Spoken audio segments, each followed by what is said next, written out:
Bismillahirrahmanirrahim. Assalamualaikum warahmatullahi wabarakatuh. Anak-anak sekalian, jumpa kembali dan Ustadz Arifin.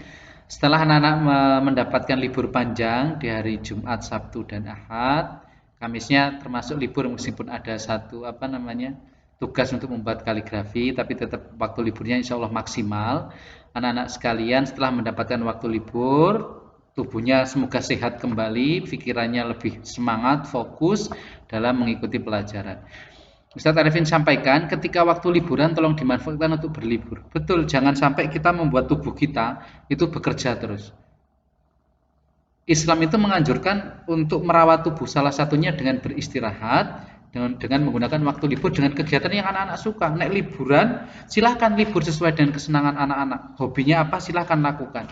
Nah, jadi dengan berlibur insya Allah membuat hati kita senang, kemudian pikiran kita lebih semangat lagi. Jadi tolong dimanfaatkan waktu liburnya dengan catatan satu tetap memperhatikan kesehatan, kondisi sekitar dan lain sebagainya. Jadi anak-anak waktunya libur tetap harus libur dan dimanfaatkan. Nah, anak sekalian kita mulai pelajaran hari ini dengan berdoa kepada Allah. Sebagaimana Ustadz Arifin sampaikan bahwasanya Allah masih memberikan kesempatan kita untuk belajar, artinya Allah memberi kesempatan kita untuk beribadah. Bersama-sama marilah kita berdoa terlebih dahulu. A'udzubillahi minasyaitonirrajim. Bismillahirrahmanirrahim.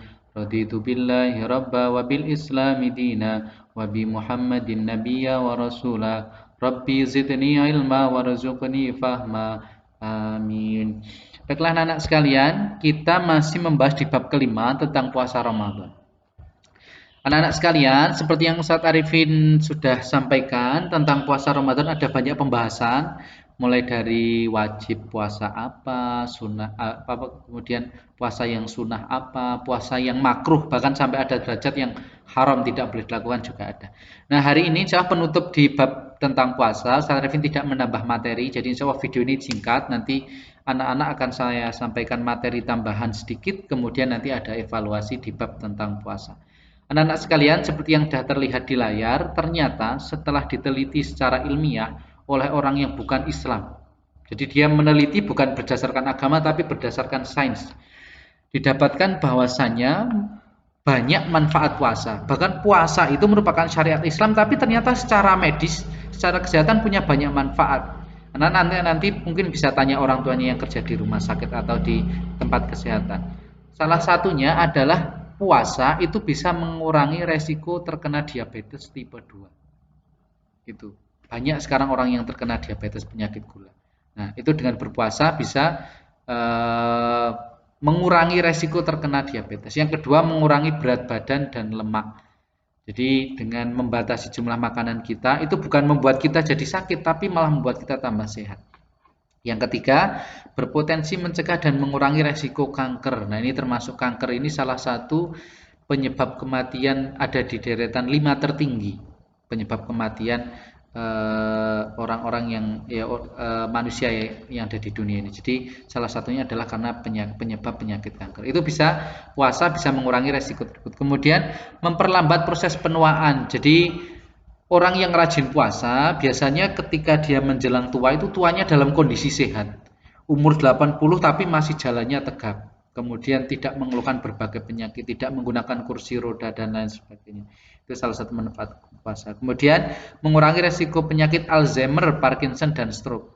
Alzheimer itu merupakan salah satu penyakit pikun. Pikun itu yang terjadi umumnya ketika orang tua itu dia lebih sering lupa, kembali ke sifat anak-anaknya. Jadi dia ngapa-ngapain setelah makan lupa, mau pipis nggak kerasa lupa sampai eh, ya apa namanya banyak kejadian-kejadian yang ada di orang tua itu tidak mengenakan seperti anak kecil memang. Jadi dengan puasa insya Allah membuat pikiran kita tetap sehat, termasuk stroke. Ini banyak kan terjadi mungkin ada di sekitar kita orang yang terkena stroke tidak bisa gerak, hanya bisa melihat. Bahkan yang paling parah itu sampai pada seperti koma. Dia bisa berpikir tapi tidak bisa ngomong, tidak bisa menggerakkan tubuh. Nauzubillah.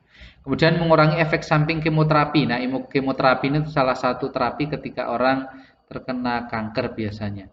Ada di ini termasuk terapi untuk menyembuhkan penyakit. Kemudian memacu perbaikan sel. Nah, manusia selama dia hidup itu artinya selnya terus hidup. Jadi ketika orang-orang ketika tangan kita terluka, sel kita kan rusak. Kemudian secara otomatis sel itu akan kembali ke bentuk semula. Tapi dengan puasa itu akan memacu pertumbuhan dari sel. Nah, anak-anak sekalian itu tentang manfaat puasa. Jadi tolong jalankan puasa. Salah satu yang mungkin masih jarang dilaksanakan adalah puasa Ayyamul Bid. Apa itu puasa Ayyamul Bid? Pernah kita bahas di pertemuan yang lalu. Anak-anak sekalian, pertemuan kita cukup sampai di sini. Setelah ini ada tugas evaluasi tentang puasa. Tolong kerjakan latihan yang ada di halaman 44 sampai dengan 48. Terdiri dari soal pilihan ganda sebanyak 10, kemudian isian singkat sebanyak 10 dan uraian sebanyak 5. Tolong dikerjakan cukup sampai halaman 48 dan boleh dikerjakan di buku paket, tapi nanti yang difoto untuk dikumpulkan ke Ustadz Arifin tolong di lembar buku tugas. Jadi di buku tulis fikih, tulis jawabannya saja, tidak perlu sama soalnya. Kalau nomor 1 jawabannya B, tulis saja B. 2A, jawabannya tulis A gitu. Supaya nanti dalam mengumpulkan foto kalau bisa satu foto saja yang terkirim ke Ustadz Arifin supaya lebih mudah mengkoreksi. Nah, anak-anak sekalian untuk pertemuan kita sampai di sini. Semoga anak-anak tetap semangat di rumah dan pesan Arifin seperti yang Ustadz Arifin sampaikan adalah menjaga sholat 5 waktu. Pengumpulan tugas seperti biasa sudah ada aturannya, tolong diperhatikan supaya Ustadz Arifin tidak terlewat dalam mengkoreksi tugas. Kita akhiri bersama dengan baca doa. Bismillahirrahmanirrahim. Allahumma arinal haqqa haqqa warzuqna tiba'a warinal batila batila warzuqna jitinaba. Ustadz Arifin akhiri. Assalamualaikum warahmatullahi wabarakatuh.